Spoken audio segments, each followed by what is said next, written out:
I'd like to call the meeting to order. It is Tuesday, the 29th of March, 2022. I believe it's 7:03 p.m. And if everybody wouldn't mind facing the flag, to stand. I pledge allegiance to the flag of the United States of America and to the republic for which it stands, one nation, under God, indivisible, with liberty and justice for all.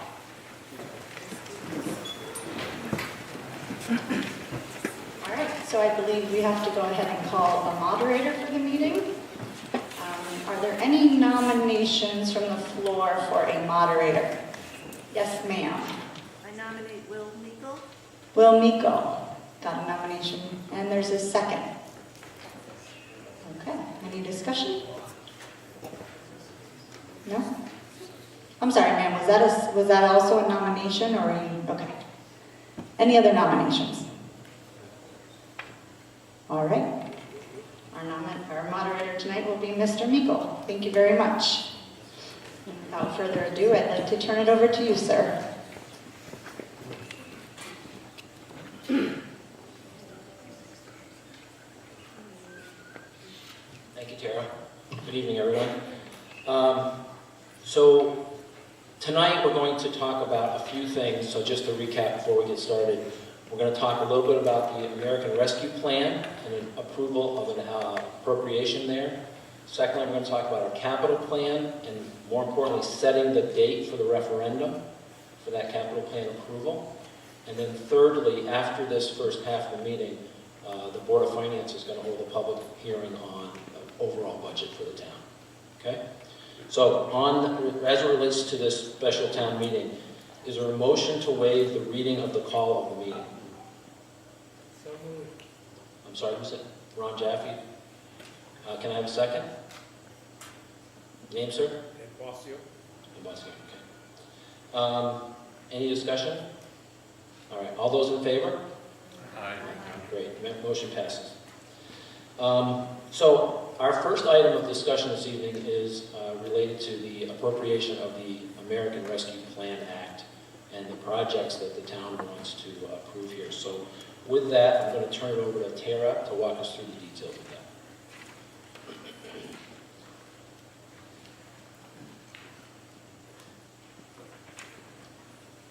All right, thank you, Will. So as Will said, I have a little bit of a PowerPoint for you all this evening. Our purpose for this meeting tonight is threefold. The first is to appropriate the funds of the American Rescue Plan Act, otherwise known as ARPA. The second is to discuss the capital projects to be bonded. And then the third is to vote on a date for the referendum for the bonded capital projects that we'll discuss tonight.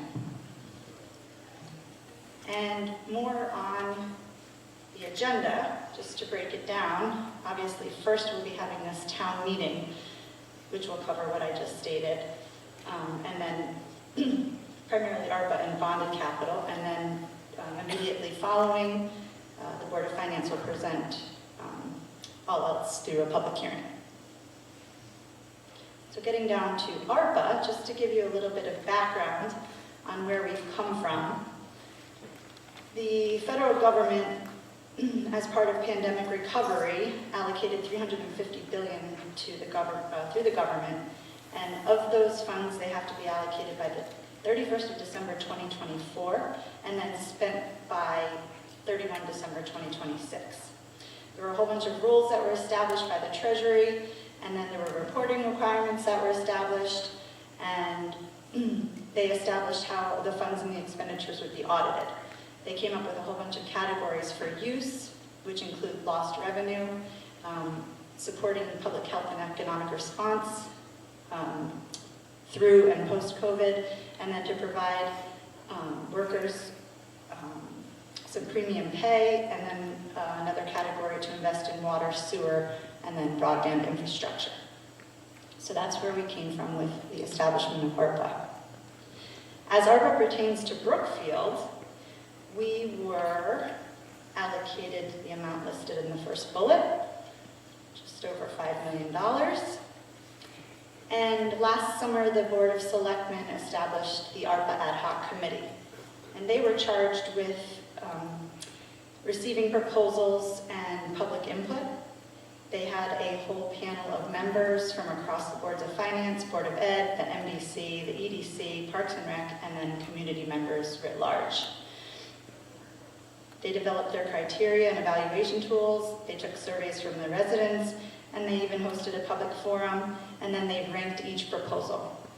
And if many of you were probably at some of the meetings along the way, I'm not sure if Colette's in the audience tonight, but they did tremendous work and brought us to February 7th of 2022, when the committee introduced their findings to the Board of Selectmen. And from there, the Board of Selectmen reviewed all of the recommendations. There were initially 26 proposals that were received. So we did our deliberations as a board and then made our decisions and passed those along to the Board of Finance. And this is what we've come up with. So all the way to the left-hand side, closest to the list. I don't know how well you all can see that from there. But those were the original proposals. And the committee determined that the top ranking, so the ones on the right-hand side of the yellow column, were the ones that ranked the highest through their system of weighing the proposals. The blue column were the adjustments that were made by the Board of Selectmen. Finally, the green column was from the Board of Finance. And what has been moved forward is just over 1.7 in capital, 733 in standalone projects, 1.9 for lost revenue, and then a balance that remains of 652, which has not yet been decided. So to the capital projects, this is the list and the dollar amount for each of these items that will be incorporated into the capital projects for this budget year.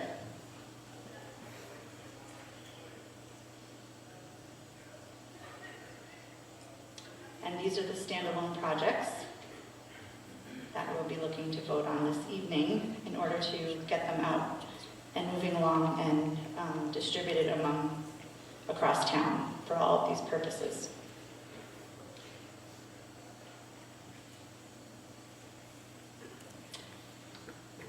And I will pass it back over to Will in conclusion of Barbara. Great, so as Tara said, tonight we're going to vote on the standalone projects that she showed. There were 10 items up there. And to get this started, let me read to you a resolution to put this into motion, and then I'll ask for a motion from the floor to approve us moving forward. So, by way of approval by the Board of Finance and recommendation of the Board of Selectmen for the town of Brookfield, be it resolved that the town of Brookfield appropriate the sum of $733,879 of funds provided to the town pursuant to the American Rescue Plan Act of 2021 as follows. Those items that are listed there are the 10 that will be approved in this resolution.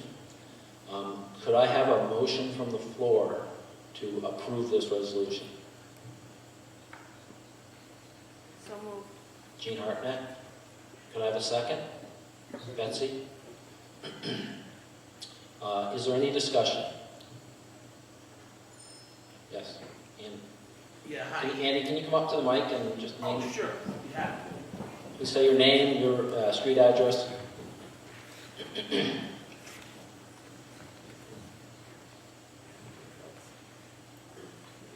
Andrew Kane, 5 Fernbrook Drive, Brookfield. I want to thank everybody for all their work on this. I'd just like to bring to your attention that ARPA is tax dollars, borrowings from the federal government that are turned around and given to Brookfield. Brookfield then is turning around and giving this money to not-for-profit groups. For example, and I don't mean to single them out, but it's just an example. The YMCA does not pay any income taxes, does not pay any property taxes, does not pay any personal property taxes to the town of Brookfield. Since 1987, they haven't paid a single penny in taxes to the town of Brookfield. Yet, Brookfield is using tax dollars to subsidize the YMCA. There may be some other groups up here that fall into that same category. I would just encourage thinking here to be that I have no understanding why we would use tax dollars to subsidize a not-for-profit. They do not pay any income taxes, they have ability to raise their own revenue, and they do not pay any property taxes or any personal property taxes in the town of Brookfield. Thank you very much. Thank you, Andy. Anyone else?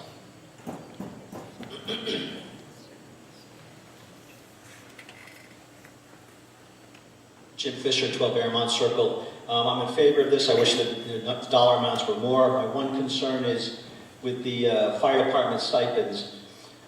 My understanding is that the ARP funds are not allowed to be used for volunteer firemen. So I don't know how the town wants to do it. I want the volunteer firemen to get the stipends, but I don't know if it can be with ARPA funds, and this would be a question for the town attorney, town controller, the Board of Finance. The firemen more than deserve those funds. I just don't want to see us get jammed up in some legalese baloney at the end of the day if we're saying it's coming out of ARPA funds. So the town might have to look at that. I just want to make sure it gets done right. Thank you, Jim. Anyone else? Okay, and let's move to a vote. All those in favor of approval of these 10 projects and moving them forward? Anyone against? Okay, overwhelming approval, so thank you very much. Okay, second item we'll move to is the capital projects for the town as it relates to the bond resolution. I'm going to ask, is there a motion to waive the reading of the resolution by the town attorney? So moved. Sorry? Eve Sturdivant. Eve Sturdivant. A second? Motion. Second. Sorry, Roy? Okay. Great, thank you. All those in favor of waiving that motion? Aye. Okay, thank you very much. Okay, at this point, I'll turn it over to Tara to take us through a presentation on the capital projects that are moving forward from a town point of view.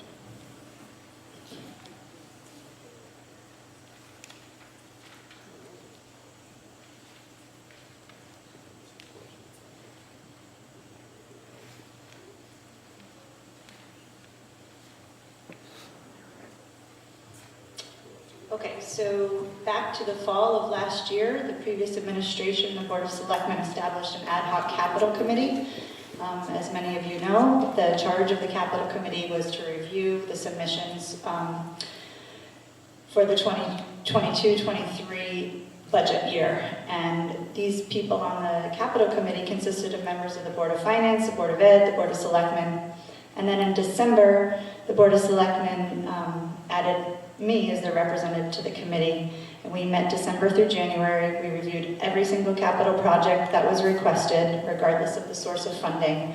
And we reviewed many, many pages. In fact, the binder is at my chair over there, supporting all of these capital projects. And then we met with each department that proposed capital projects and had a better understanding of where they were coming from with their requests. And then we held discussions on the merits of every submission. By February 15th, I made initial decisions on the capital budget, and then by March, the Board of Selectmen reviewed, we made some changes, and then by the 17th of March, the Board of Finance held additional meetings with all of the departments and made final changes in line with the town's overall long-term needs. So this is why we're here tonight, part 2, to move our way forward with the items that were proposed to be bonded. Obviously, the biggest item is the top one for the townwide communication system. And I'd just like to talk through each of these. There's only 9 items. So for the townwide communication system, it would be upgrading our system from analog to digital. Our system is from circa 1986. It has had a couple of upgrades along the way, but we are in dire need to come along. We're one of the few towns left in the area, and this would be able to fill gaps for everyone who lives here, you all know if you go to Coles or down by Lake of Illinois, you lose signal, and this could be a problem. Especially when you're inside of some of these buildings in those locations, there's absolutely no signal. So it would connect the schools, the public works, the police, and the 2 volunteer fire companies. I actually pitched this to Governor Lamont when he was in town on Friday, so he's well aware of our situation. As far as streetscape, phase 6, this would be the Laurel Hill portion, and it would continue to develop our town center district. For the Vector truck, I've seen this truck. I've also seen the payloader, which is the next item on the list. The Vector truck is 17 years old. The payloader is 20 years old. They both have very high use hours, and they're literally dinosaurs sitting in those garages. If you have a chance to go by Public Works, you should check them out. Number 5, or the Parks Upper Garage. Parks Department lacks storage. Currently, many of their items are stored off-site at the Williams Park Garage in the parking lot. And if they have expansion, then we can, of course, reconfigure the Williams Park parking area to accommodate more vehicles. Through COVID, there's just been a lot more people taking advantage of our beautiful park.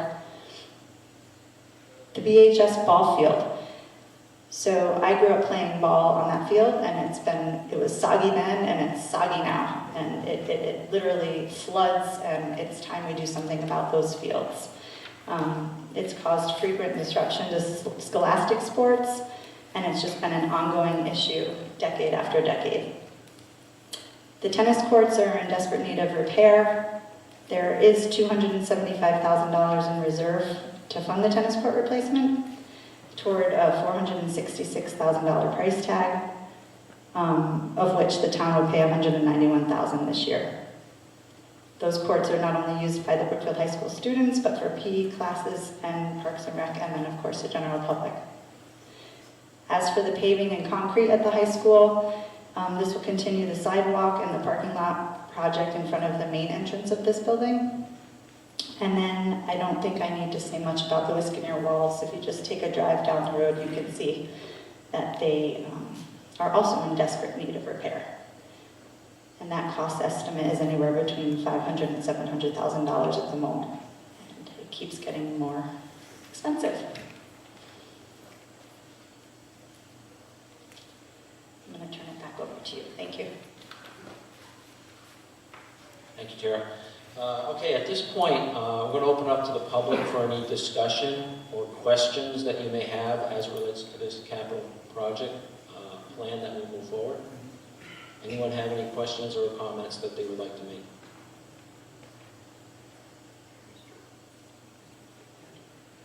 No? Okay, then I will close comment. As I said earlier, we are not voting on this budget this evening as it relates to the expenditure of the money, but what we do need to do is set the date when the town will come together and vote on a referendum to approve this capital budget. So I'm going to ask for a motion from the floor to set Tuesday, May 17th, 2022 from 6 a.m. to 6 p.m. as the date and time for the capital projects referendum on the same date as the budget referendum. Can I have a motion to that effect? So moved. Jean Hartnett, Point of and a order. second by John Lucas. Point of order, it's actually 8 p.m., not 6 p.m. My apologies. My apologies. Just want to make sure. I've done this 3 years in a row, and I always misquote the time. Unless you want to. Thank you, John. Okay. Was that could I have a second then? With that correction? John Lucas, thank you. Any discussion? Okay, then I'll call for a vote. All those in favor of setting that date? Any opposed? Okay, we passed. Yep.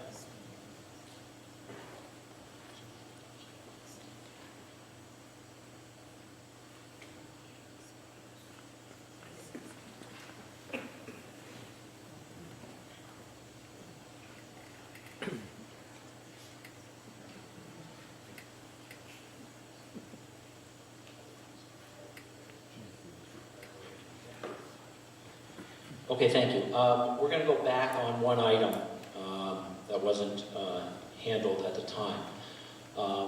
We spoke earlier about the 10 standalone projects from the ARPA funds, and you all approved that. Thank you very much. What we need to do is do the same thing to approve the capital portion of that. So that resolution would be to appropriate the sum of $1,737,290 to appropriate the capital portion of the projects that were approved as the ARPA funds. You want to see that list again? Yes. Yes.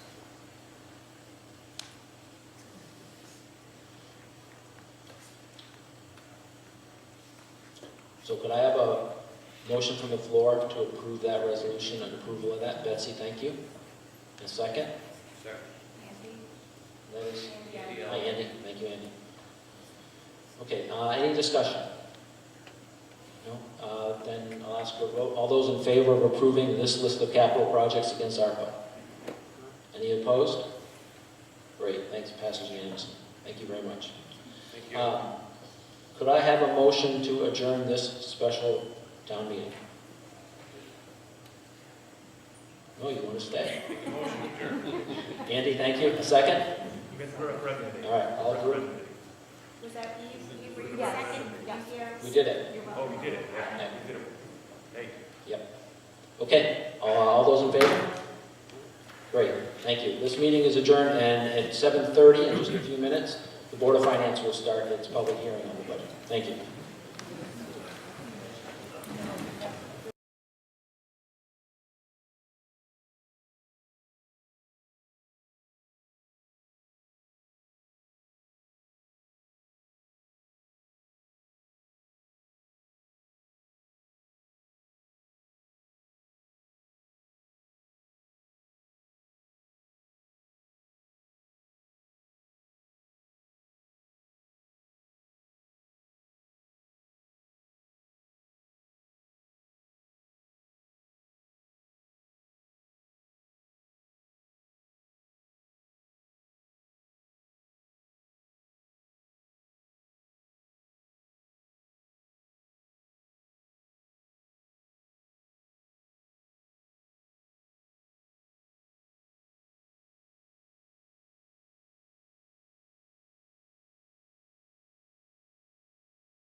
It's not. You can take your seats, we can start. Chop them off. Maybe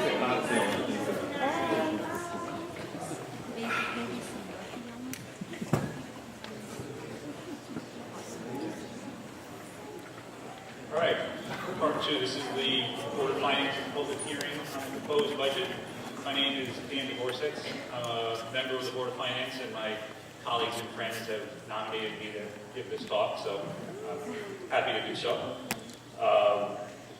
This is a separate meeting from the one we just had, so we're going to do a Pledge of Allegiance again. If everybody could please stand up. I pledge allegiance to the flag of the United States of America, and to the republic for which it stands, one nation, under God, indivisible, with liberty and justice for all. So there's a few things we're going to do today in terms of reviewing the budget, talk about some critical dates, both looking backwards as well as what's coming up. I'm going to spend a little bit of time on the goals that we had going into this budget season and some of the concerns that we had and how we addressed them. And then we will dig into the numbers. And then afterwards, there'll be time for public comment, questions, or anything like that. So, moving on to the critical dates. First, I'd like to take a second and thank several people and groups of people who got us to this point, because the budget process is a very long one, takes months and months, starts even in the fall with the Board of Education, who starts their process pretty darn early. And so I want to thank the Board of Ed for a really comprehensive, transparent job that they did, shared with us all of their work papers and information, and made the understanding of their goals and their numbers really, really good. So I appreciate it. We have a really good working relationship between the boards, so that's wonderful. Tara Carr and the Board of Selectmen, this was a tough first year to do a budget, and you gave us a lot to work with, and you allowed us to work with you and work together to accomplish our goals. So that's great. And then finally, and I'll say this every chance I get, I want to thank Marcia Marion, our town finance director. Her fingerprints are all over this budget, all over this presentation.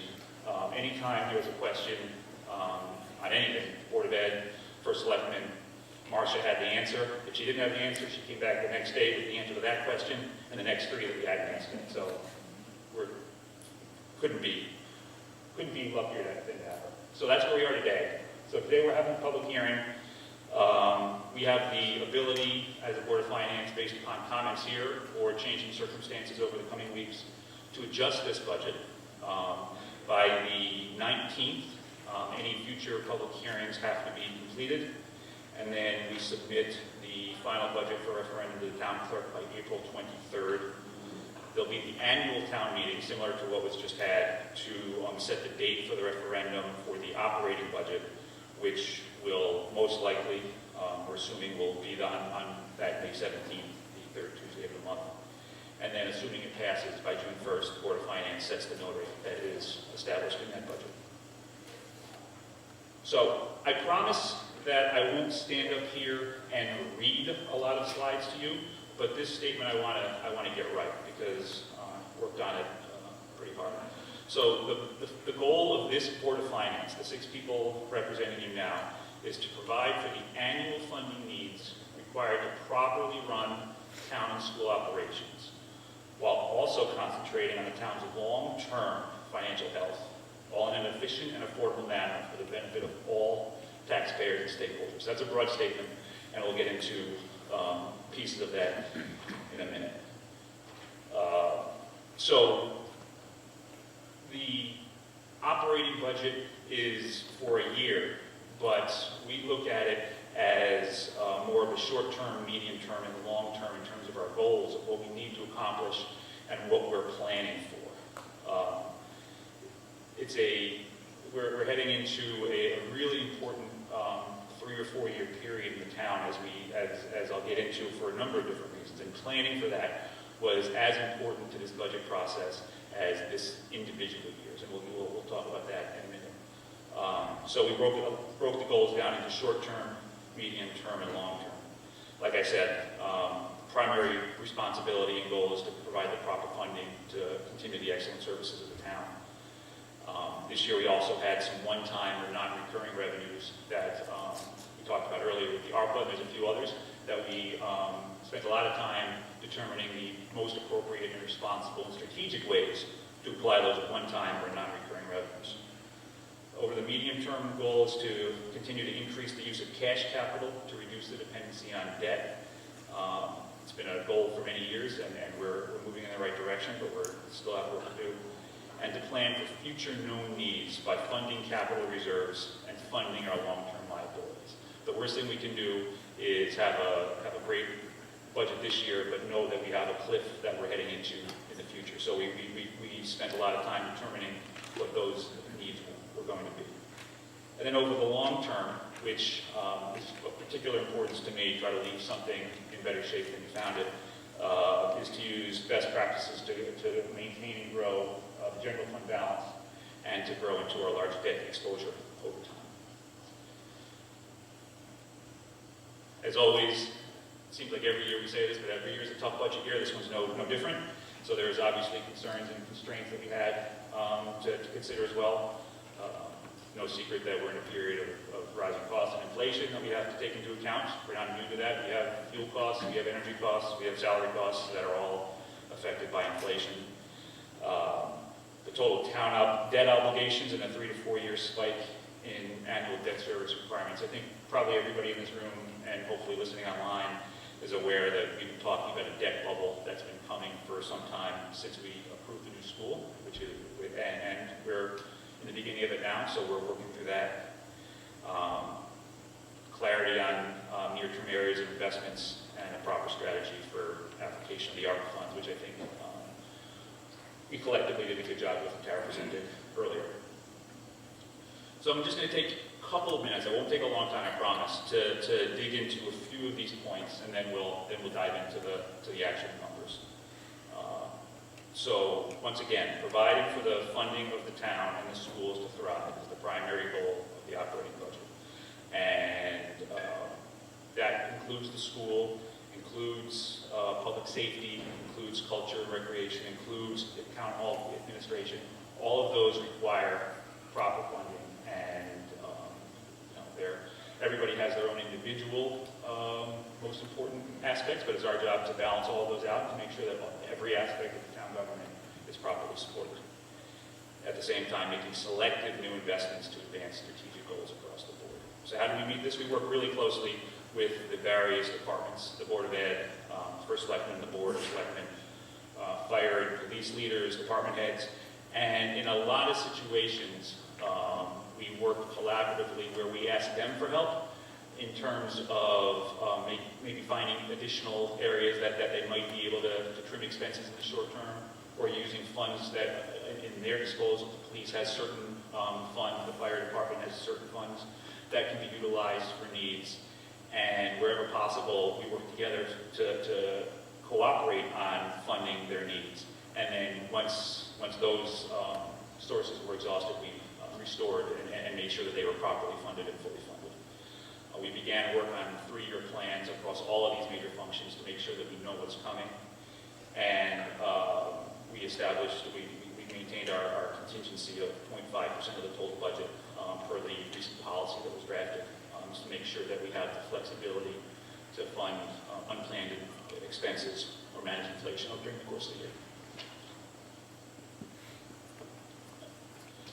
Another goal, like I said, was to increase capital cash spending to reduce the reliance on debt. We must adequately maintain our assets and fund our liabilities. This has not always been the strength of the town. It's something that, in my 4 years on the Board of Finance, and I think everybody said it's been something that we've been working really hard to improve, and we're getting there. And you'll see that in a couple slides. So once again, how do we do this? We develop a long-term plan to increase, to do just that, to increase the portion of the capital budget that is not relying on debt that we're paying cash for. We increased the threshold for what is considered capital versus operating, so that we move some stuff that was previously in the capital budget over to the operating budget. And we also increased the threshold of what could be bonded for. So if it's under a certain amount, we're going to pay cash, and we're continuing to increase that number. That's a plan that was started a few years ago, and we continue to do that. We restored the current funding of capital reserves so that we can make sure that we have proper capital available to fund big projects going forward. The budget that we did receive had cut these as a way to manage the total tax increase, and the initial reaction of, I think, everybody on our Board of Finance was that they needed to be restored while finding ways to maintain that tax number at the level that it was already at, which we ended up accomplishing, which we're pretty proud of. We provided leadership, and I'm going to point to Glenn Marie, our chairman, provided leadership to develop a long-term capital committee. Tara spoke about that earlier, and Glenn really was very vocal about that over the last year or two, and I'm thrilled that that is in place. And the long-term liabilities of pension and OPEB are details that I won't go into, but are very important. So the cash capital that we are proposing this year, of a total of $8.45 million of capital. Only 2.13 of it is through the operating budget tax revenue. I'll break that down in a little bit. The remainder of that is in a few different sources. The $1.7 million of ARPA funds that we just spoke about, $3.76 million in a LOTSIP grant. That's an infrastructure grant, and that's for the next phase of the streetscape.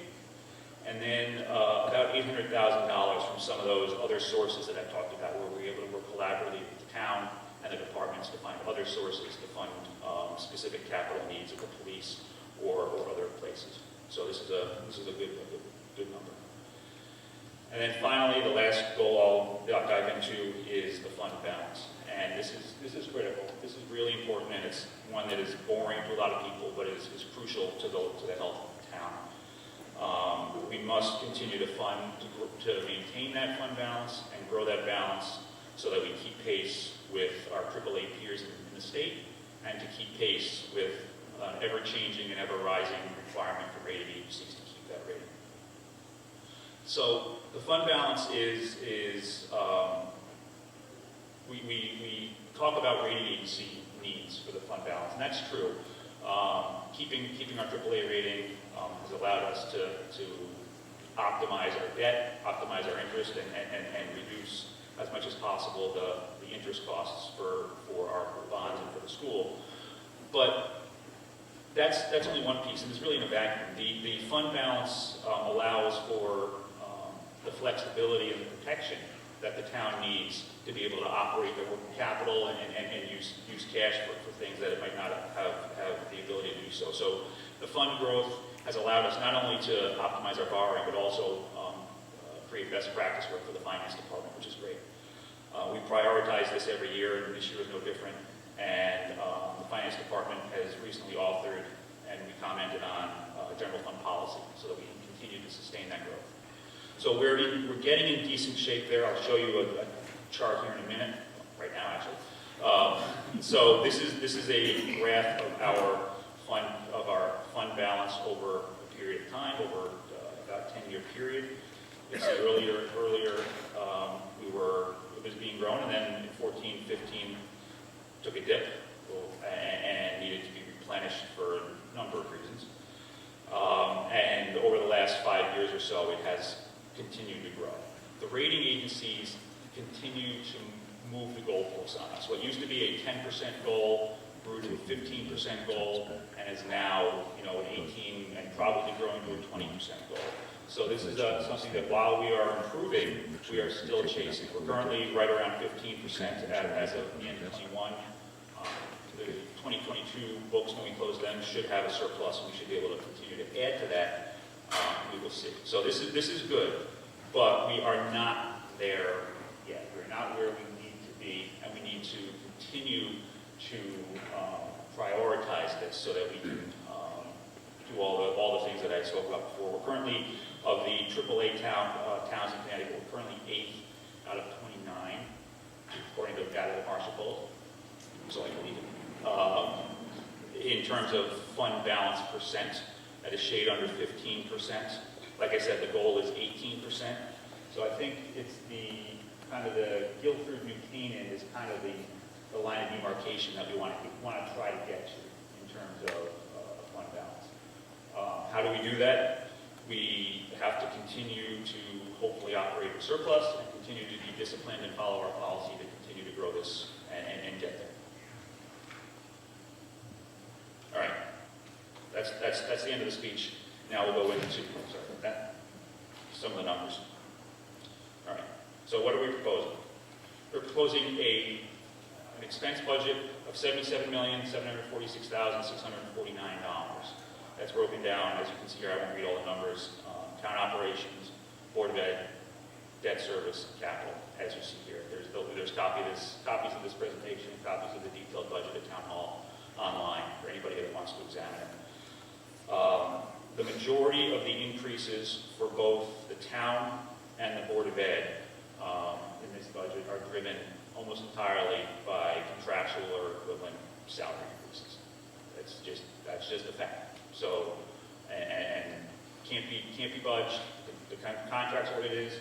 The town employees are treated responsibly, and these are increases that need to happen.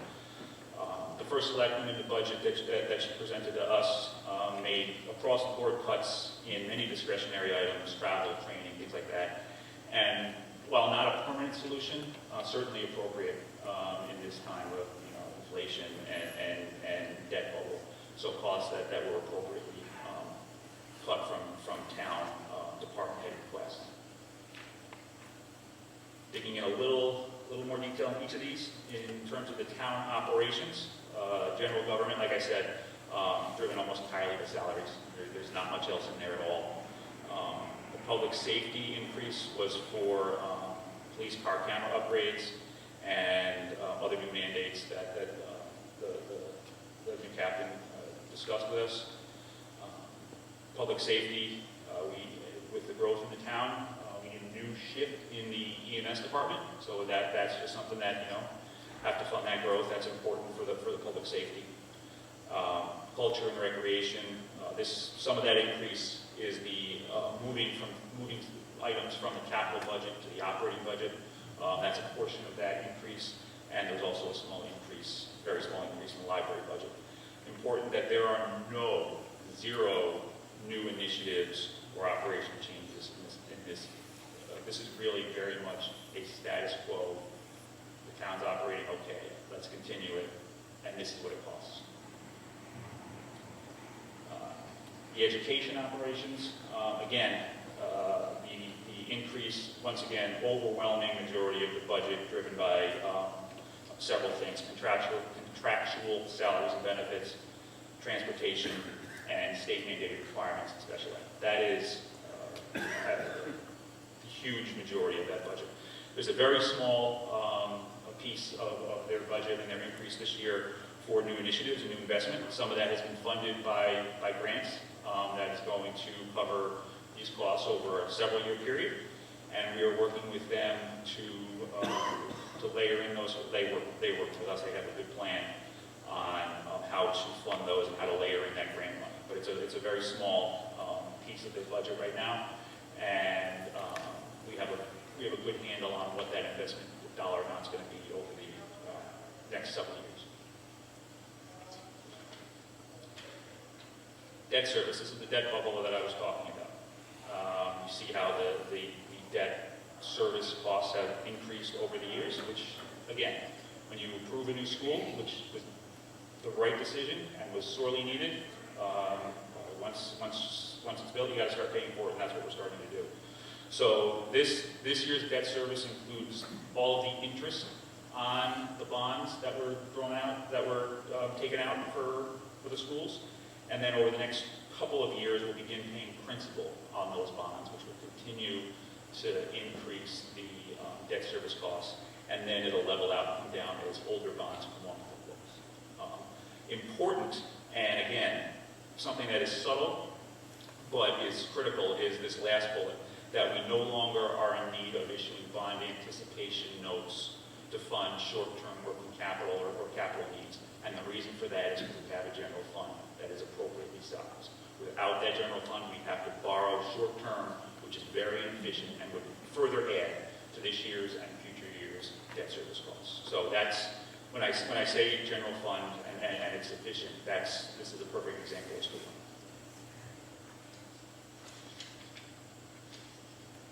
And this is the $2.1 million of cash capital that I referred to earlier. Few main takeaways in this. We talked about the other sources in the ARPA money earlier. For the first time that I think ever, I believe ever, correct me if I'm wrong, anybody, but 100% of the paving in the town is going to be paid for by cash. We're borrowing zero money for paving, either for the roads or for the school paving program. And that is an accomplishment that is going to pay dividends over time, and because borrowing for annual paving was eating us up.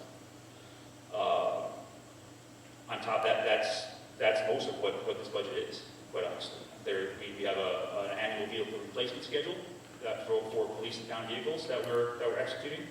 Like I said, we funded town reserves to make sure that we are properly funding for future needs, and that's really all that's in it. So that's the expense side of the equation. Balance that out with the revenues. Most of the revenues are going to be from property taxes, of course. I talked about one-time sources of revenue that we're able to use to both mitigate some of the tax increase this year and smooth out the debt bubble and future needs as well. And so that includes premium on bonds that we've issued, includes the ARPA money, includes surplus money that the town operated with surplus during this year. Hopefully, when we close the books in a few months, that'll still be there, and we'll be able to apply that as well. Other than that, all other revenues are based on a 5-year average, as well as known facts.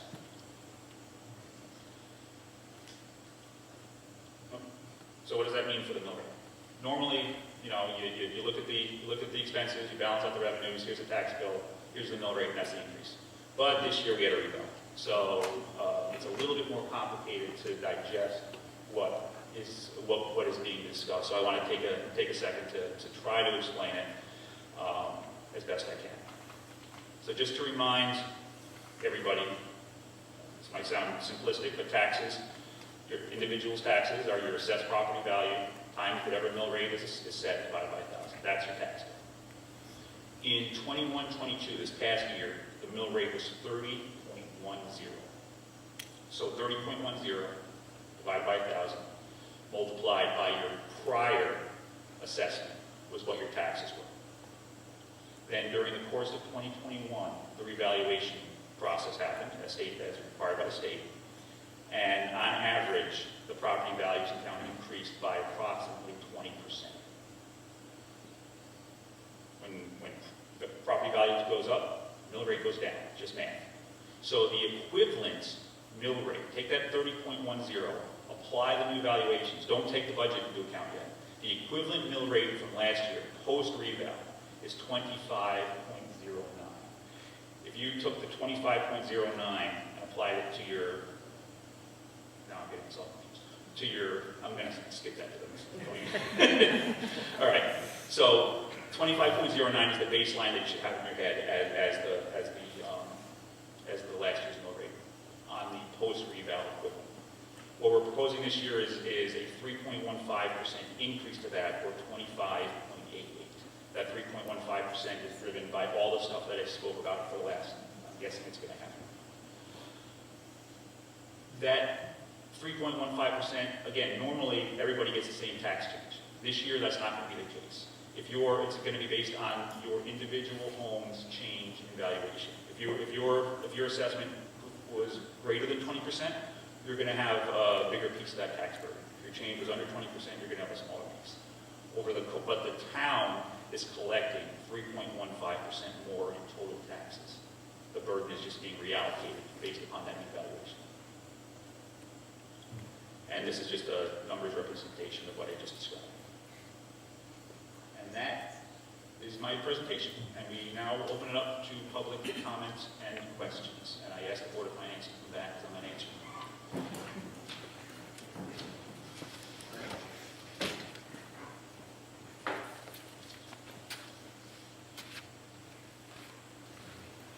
Is there any questions?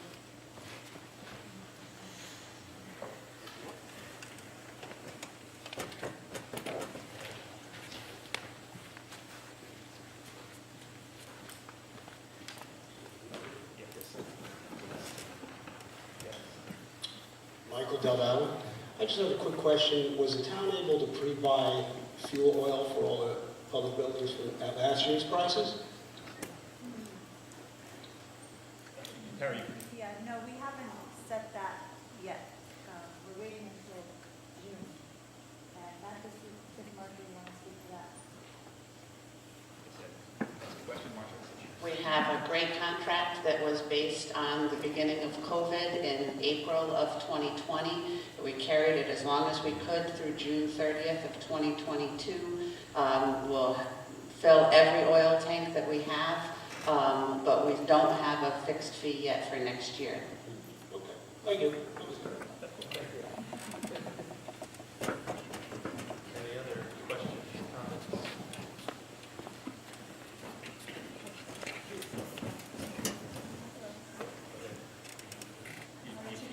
You can go there, there's the one you want. You want to go that one? You ready? Eve Sturtevant, 3 Rachel Farm Road in Brookfield. I just would like some clarification. There's a lot of rumors that are going on the internet concerning the new school, Candlewood Lake Elementary School project. 2 rumors that we're hearing, or I'm hearing, and I've been asked about is 1, the school is way over budget, and 2, we did not lock in the prices in the contract when we signed it years ago.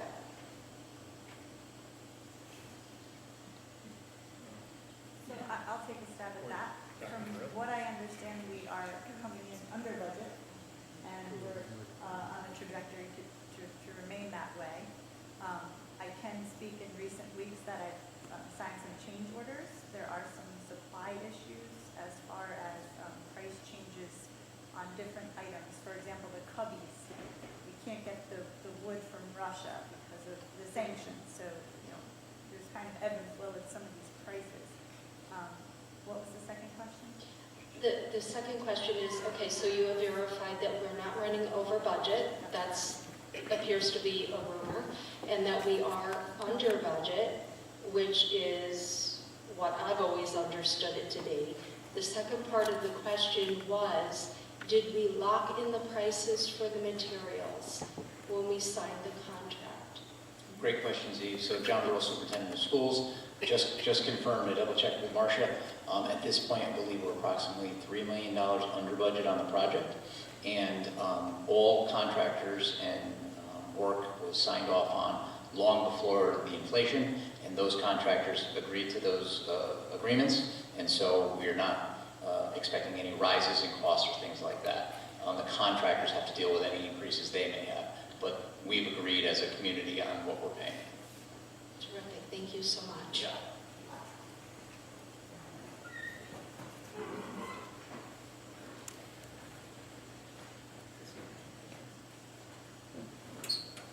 Andy Kane, 5 Fernbrook Drive. First off, I'd like to thank the Board of Finance and Selectmen for all the work they did. I've watched a lot of the meetings online. I know you guys put in a tremendous amount of hours. And that there was a lot of back and forth on trying to get the numbers down. And I really appreciate that. I did have a question on the blighted property engineering costs. I'm not familiar with what that is. Is there anybody that could just give a real quick? I mean, my understanding is that I know what the blighted properties are, but I'm just wondering why the town of Brookfield is incurring $120,000 on that particular situation. That's one item.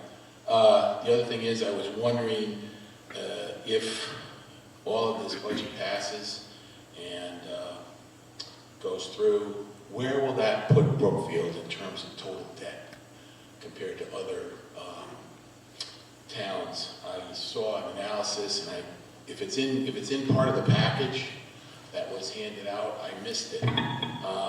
Where will Brookfield be in terms of the total amount of debt that Brookfield owes? Again, I don't have that in front of me at this point, but I think Brookfield was number 3 in terms of total debt in the state of Connecticut. If I'm wrong, please correct me. I do appreciate the move to the cash to capital. I guess I would ask, how much did, and if it's in this statement, please just point it out to me, how much did the Board of Finance increase spending over what was originally presented by the Board of Selectmen? And my last question is that this presentation available for download or by request? Thank you.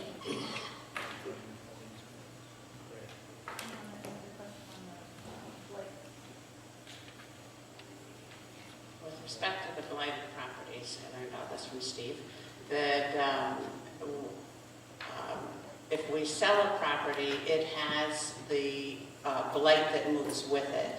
Being a municipality, we're able to get a consultant in, go through this ABC process that cuts the blight so that it doesn't transfer with the property, and that's why the town would want to use the blighted, would want to incur the cost for the blighted property. The debt, with respect to the debt, relative, we don't have the most debt, the 4th most debt in the state. It's relative to our earnings, to our revenue. That was something we knew when we decided to do the school.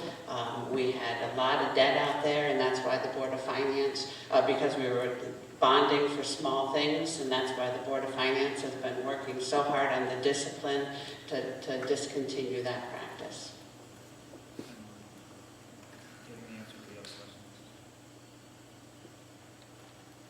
You don't know if I have what we put back in, Marcia, off the top of your head?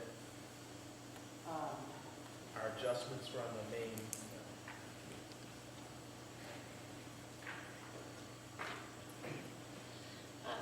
As far as the money put back in, that it was a 3.5% increase from the Board of Selectmen. It was a 3.5% increase from the Board of Finance. The money put back in was offset with revenues based on our year-to-date projections and the amount that's put back in. This is a lot of pages here.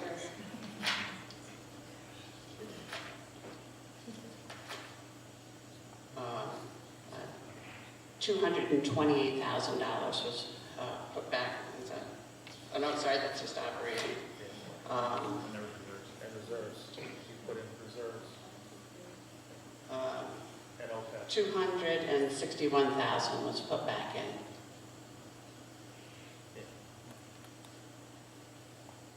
Any other public comment? No other public comment? Hearing none, thank you. No, yes, sir, you have, go ahead. I can hear you. No other public comment? Any other public comment?